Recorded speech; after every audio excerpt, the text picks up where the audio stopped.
Hi everyone, this is Stasie. On this channel, I'm sharing my experiences with the world of luxury. Today, I have something very special. I got a new bag, so let's unbox it together.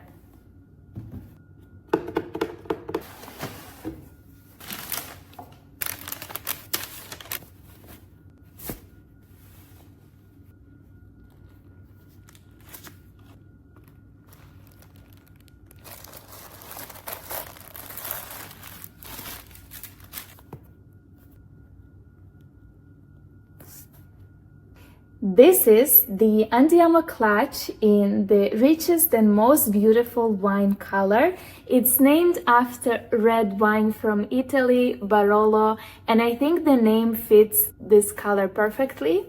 This is my second bag from the Andiamo family.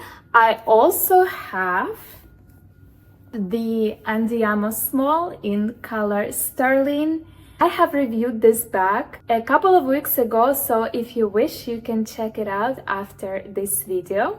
The bag is made in the signature Bottega Veneta's intrecciato weave. The calfskin is very soft and delicate. However, the braiding or intrecciato technique makes the leather more durable. The bag also features the beautiful knot detail. Bottega Veneta does not have a logo, so I would say the knot is a symbol of the brand or maybe a distinctive design element, because they do use the knot on their bags, small leather goods, and I think maybe even shoes and clothes as well. The Andiamo Clutch is an east-west bag and the dimensions are the following. The width is 31 centimeters or 12.2 inches. The height is 13 centimeters or 5.1 inches and the depth is 3 centimeters or 1.2 inches. East-west bags are definitely a trend. However, I think the east-west clutch is a more classic version compared to, let's say, a shoulder bag. Inside, the bag has one spacious compartment. There are also 6 slots for cards and one bigger pocket at the back. There is Bottega Veneta written. The lining is made of smooth silky leather and I think the bag looks luxurious even from the inside. I decided to go with burgundy because I already have the following colors in my rotation: black, dark beige, and light gray. Initially, I wanted the clutch in black or fondant, which is a very dark chocolate brown color, as I wanted to carry the clutch for events. However, I wear mostly black for events, so I thought burgundy will actually stand out against the outfit and will add interest to it. I tried a few options for Andiamo Clutch: emerald green, navy suede. All of them look amazing, but I think burgundy is the right pop of color that I was missing in my collection. Now let's talk about styling the bag. Andiamo is definitely a very stylish piece and it makes every outfit more elevated. It is amazing for events, whether you're wearing a long dress or a suit. The Andiamo Clutch adds a cool element to your outfit. It's a slick, sophisticated option that catches attention due to its shape, wonderful quality and signature intrecciato weave, but it still looks quite classic, so it won't compete with whatever you're wearing in the evening. Apart from events, you can wear the clutch casually with a blazer and pants or jeans, a silk skirt with a knit jumper, leather jackets or denim. I think the options to style the bag are endless. The only instance that comes to my mind where it won't look good is with a sporty or athleisure outfit. I think definitely this bag looks for a more classic and chic outfit to be a companion. My style is classic, so I think I will have a lot of occasions where I can wear this bag. Let me show you what fits inside the bag. That's what fits inside. I did not use the back pocket or card holder slot. Definitely even more items could fit. I prefer to have a wallet and have all my cards in the same place and not remove it from one bag to another. I have sunglasses, AirPods, perfume, another perfume, wallet, charger, and 2 lip treatments. There is definitely more space inside the bag. I'm sure you can put even more items. I'm just thinking if I carry it as a clutch, I don't really need a lot of things with me for a night out or even for a casual day. One of my favorite things about this bag is that you don't have to think twice. You can just toss all of these items inside and go. You don't need to arrange them, you don't need to play Tetris, you don't even need to think. Probably it will fit, so it's a great and easy bag, and it's definitely one of the things that I absolutely love about it. Now let's talk about a few compromises. I don't like to say the word cons because I think every bag comes with something that you might not particularly enjoy, and it could be an inconvenience, it could be something you don't like.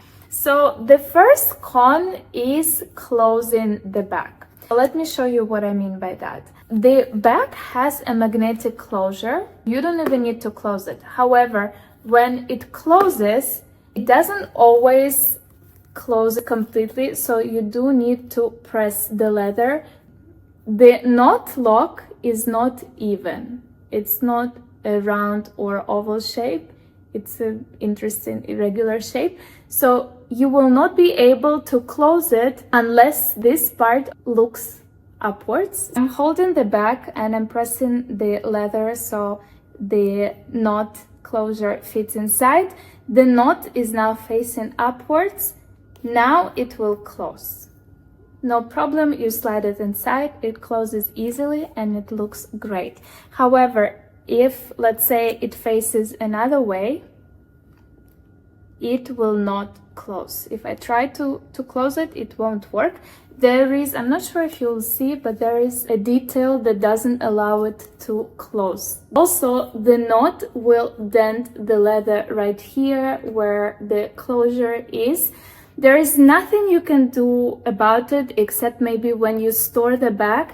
I would recommend not to close it, but store this part either inside, wrapped in something, or maybe even separately wrapped again, so it doesn't get scratched. Con number 2, the bag has only 2 ways of wearing. You can either wear it as a top handle bag, or you can also put it, let's say, under your arm and carry it this way. Whenever you need to be hands-free, this bag won't work. It's not great for shopping or running errands. Another thing that you won't be able to make this bag stand upright. You can only lay it down. I would say it's not a problem anywhere except for a night out. You'll just have to check the surface before you place your bag. Let's say if something is spilled there, you will definitely ruin the leather. I think the best option will be just to place it on your lap so nothing happens to it.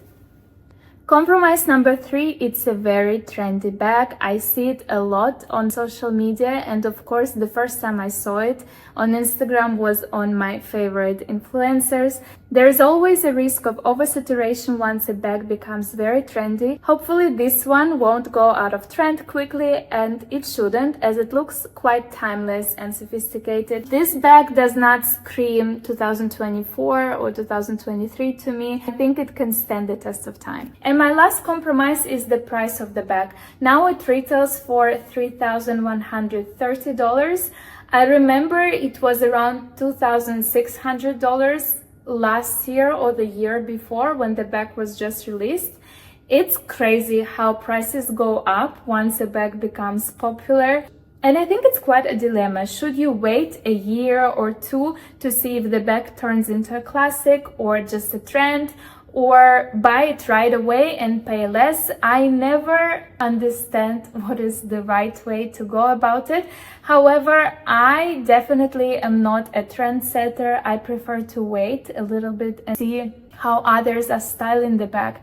To me, fashion bloggers and influencers are a great example of how you can style the bag. I don't really see them in a negative way, as in they're just promoting the same bags over and over.